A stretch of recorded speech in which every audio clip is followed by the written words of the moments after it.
Sando Trini, a San Fernando Story. Midnight Stories from San Fernando. The Jabless Part 1. Harold B. was one of the best cabinet makers in San Fernando. He operated a woodworking shop at the back of his house, on Sapero Street, at the point where Sutton Street began. Every evening after closing his shop, Harold and a few longtime friends gathered to hang out or to bus a line.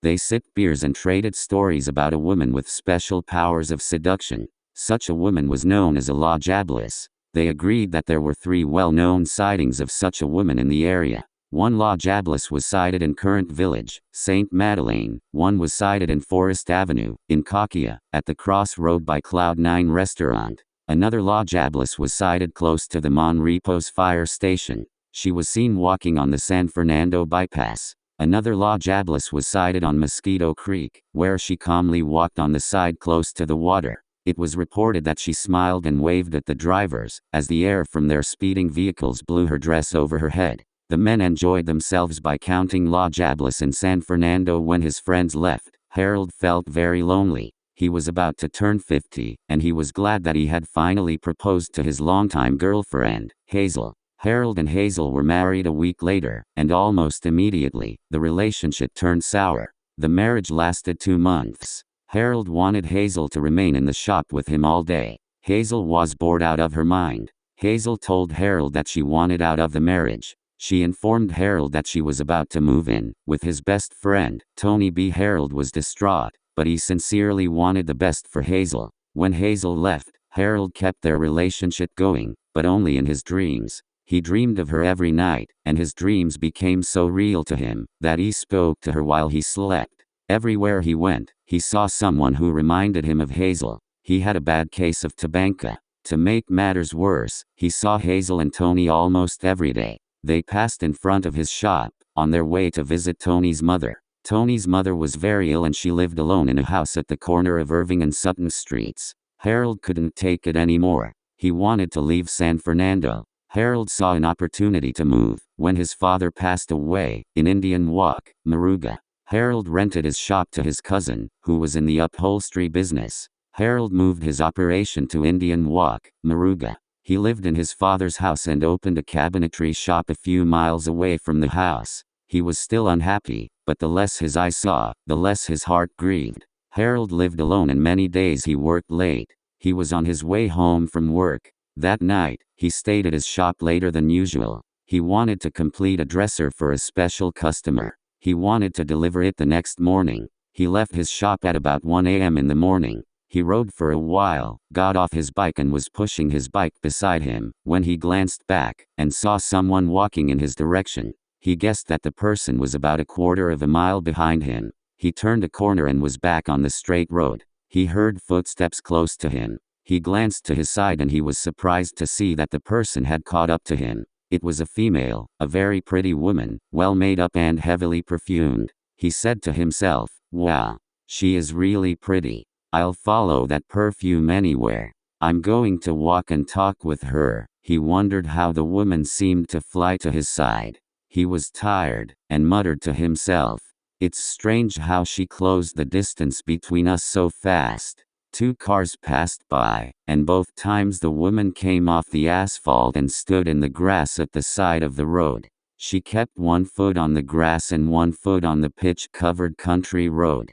He said to her, "Walk close to me, these cars are moving through here so fast. I see you had to get out of the way. It seems like these drivers aren't seeing you for some reason." The woman said, "Thanks, you're so nice. It's true that they can't see me.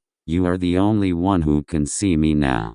Harold didn't quite hear her. He asked, "What did you say?" The woman replied, "Nothing. I think you are so kind." He asked her, "What's your name?" She said, "I'm Hazel, Hazel Garcia." "I'm Harold. Do you live close by?" At that point, Harold walked beside her and the more they talked, the more he was attracted to her. He ended up telling her that his wife had run off with his friend. He offered to make her a cup of hot Creole chocolate, if she would come to his house. She flashed him a sweet smile, and nodded her agreement. They soon arrived in front of Harold's house. He said, "This is where I live." He pointed across the street. Let's cross the street before another vehicle comes flying by. The woman stood on the grass and said, "You cross first. Go on. I'm coming right behind you." Harold crossed the road and stood in his yard. He turned around and said to the woman, "Come on, I don't see any cars coming," she said. "Open the door and then I'll run over." Harold fumbled with his keys for a while. Finally, he opened his door and went into his house.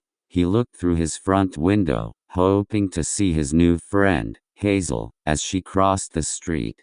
He saw the woman running across the street towards his gate. His jaw dropped, his heart raced, and he felt paralyzed. He couldn't believe his eyes. On her right foot, the woman had on a silver-colored, high-heeled shoe.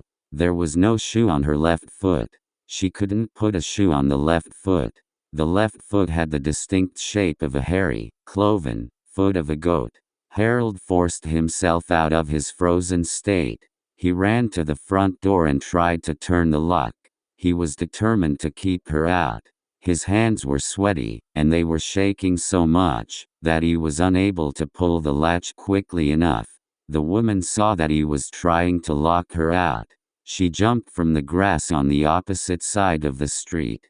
In that single jump, she cleared the street and over Harold's fence. She landed at the foot of the steps. Harold saw this and was amazed. He backed away from the door. The woman skipped up the steps and kicked the door open with her hairy goat foot. Harold was knocked to the floor. The woman stood over him. The scent of her perfume filled his lungs. He was forced to look into her eyes. The woman's eyes were red and glowing, like charcoal burning in a coal pot. Harold felt that he was about to be harmed by this demonic creature. His fear produced a shot of adrenaline within his body. He pushed her aside, got up, ran to the kitchen and jumped out the window. He ran past the latrine, through the dasheen patch, through the banana trees, and headed for a large sapodilla tree. Harold soon disappeared into the cocoa field. He was running for his life. The woman put her head out the kitchen window and said in a loud, husky voice, "You are lucky. You are lucky. You think you got away tonight." He heard her laugh, "Ha ha ha ha ha, no one ever got away from me." Harold kept running. He never looked back. He was soon out of breath, but with each breath he took, his nostrils filled with the scent of Hazel's perfume. It was a scary sweet smell. He kept running, and he was prepared to run until daylight. To be continued.